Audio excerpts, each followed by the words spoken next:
ওৰাঙৰ ৭০ বছৰীয়া সীমা সমস্যাৰ সমাধান বিধায়কৰ নেতৃত্বত বন বিষয়াৰ সভাত স্থায়ী সিদ্ধান্ত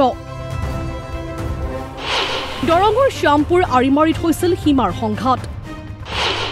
ওৰাং ৰাষ্ট্ৰীয় উদ্যানৰ সীমাত ফেন্সিং লগোৱাৰ সিদ্ধান্ত ওৰাঙৰ বন বিষয়াৰে একাংশ ৰাইজৰ পথাৰ কটাকটি সীমান্তৰ চৰাঞ্চলৰ বাসিন্দাৰ অভিযোগ নৈত মাছ মাৰিলেই হাৰাশাস্তি কৰে বন বিভাগে ইয়াত বহুত কমপ্লেইন আছে যিসকল মাছুৱাবিলাক দুখীয়া মানুহবিলাক মাছ মাৰে আহি কিনে নদীত অহাৰ পিছত জাল নাও যিখিনি বস্তু সব লৈ লয় দলগাঁৱৰ বিধায়ক মজিবুৰ ৰহমানৰ নেতৃত্বত বহিল ৰাজহুৱা সভা উপস্থিত থাকিল বিধায়কৰ উপৰি বন বিষয়া আৰু ৰাজচক্ৰ বিষয়া মই আজি বহুদিনৰ পৰা চেষ্টা চলাই আছিলোঁ আজি ওৰাং ফৰেষ্টৰ ডিএফঅ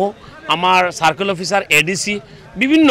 আপোনাৰ সংগঠনৰ আমছু আপোনাৰ সংগ্ৰাম পৰিষদ বা উপস্থিত যিসকল ৰাইজ আছে সকলোৱে মিলি আজি আমাৰ জিপিএছ যিটো আছিলে সেই জিপিএছ মৰ্মে এটা সীমা নিৰ্ধাৰণ কৰা হ'ল পোষ্ট পুতি দিয়া হ'ল এইটোৰ কাৰণে ৰাইজ উৎফুল্লিত হৈছে ৰাইজে ভাল পাইছে ভাৰত স্বাধীনৰ পিছৰে পৰা ওৰাং ৰাষ্ট্ৰীয় উদ্যানৰ সীমামূৰীয়া অঞ্চলত ৰাইজ বনাম বন বিভাগৰ সংঘাত হৈ আছিল বুলি বিধায়কৰ মন্তব্য এইটো এটা সমস্যা প্ৰায় ভাৰত স্বাধীন হোৱাৰ পিছৰ পৰা এই সমস্যাটো আছিলে দলগাঁও সমষ্টি আৰু আপোনাৰ ওৰাং ফৰেষ্টৰ লগত এটা সংলগ্ন এৰিয়া শ্যামপুৰ আৰিমাৰী আৰু আপোনাৰ ধনশ্ৰী নদী এই তিনিটা লৈ মাজে মাজে কি হৈছিল আপোনাৰ ফৰেষ্টৰ ডিপাৰ্টমেণ্টৰ মানুহৰ লগত আৰু আমাৰ সাধাৰণ পাব্লিকৰ লগত এটা মাজে মাজে এটা সংঘাত হৈছিল মাৰপিট হৈছে কেতিয়াবা মানুহ ধৰি লৈ জোৰ কৰি ধৰি লৈ গৈছে জেলত সোমাই দিছে সীমাটো নিৰ্ধাৰণ নোহোৱাৰ কাৰণে ৭০ বছৰীয়া দীৰ্ঘদিনীয়া সমস্যাৰ আজি স্থায়ী সমাধান হ'ল বুলি বিধায়কৰ ঘোষণা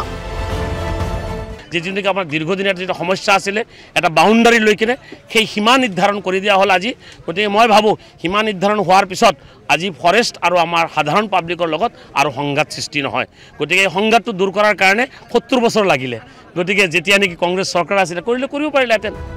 ৰাজহুৱা সভাত বন বিভাগে প্ৰতিশ্ৰুতি দিলে সীমামূৰীয়া অঞ্চলত খুটাপুটি ফেন্সিং লগোৱাৰ এই বিষয়টো লৈ আমাৰ এই পিচিএফৰ লগত কথা পাতিছিলোঁ প্ৰিন্সিপাল কনজাৰভেটিভৰ লগত ফৰেষ্ট ডিপাৰ্টমেণ্টৰ তেখেতৰ নেতৃত্বত আৰু ডিএফঅ সাহেবৰ নেতৃত্বত ইতিমধ্যে আপোনাৰ ওৰাঙৰ যি ফৰেষ্ট আছে ২ নম্বৰ কছাৰী ভেটিটোপ ১ নম্বৰ কছাৰী ভেটিটোপ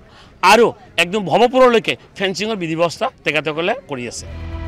বন বিভাগৰ এই সিদ্ধান্তত আনন্দিত ৰাইজ আৰু কাহানিও সংঘাত নহ'ব বুলি বিধায়কৰ ভৱিষ্যতবাণী আজি বাউণ্ডাৰী নাই আপোনালোকে শুনি ভাল পাব আপোনাৰ এই ওৰাং ফৰেষ্টৰ পৰা কেতিয়াবা এনেকৈ হাতী ভাগ ওলাই কিনে ৰাইজকো বহুত আঘাত কৰে বা আপোনাৰ হেৰি হয়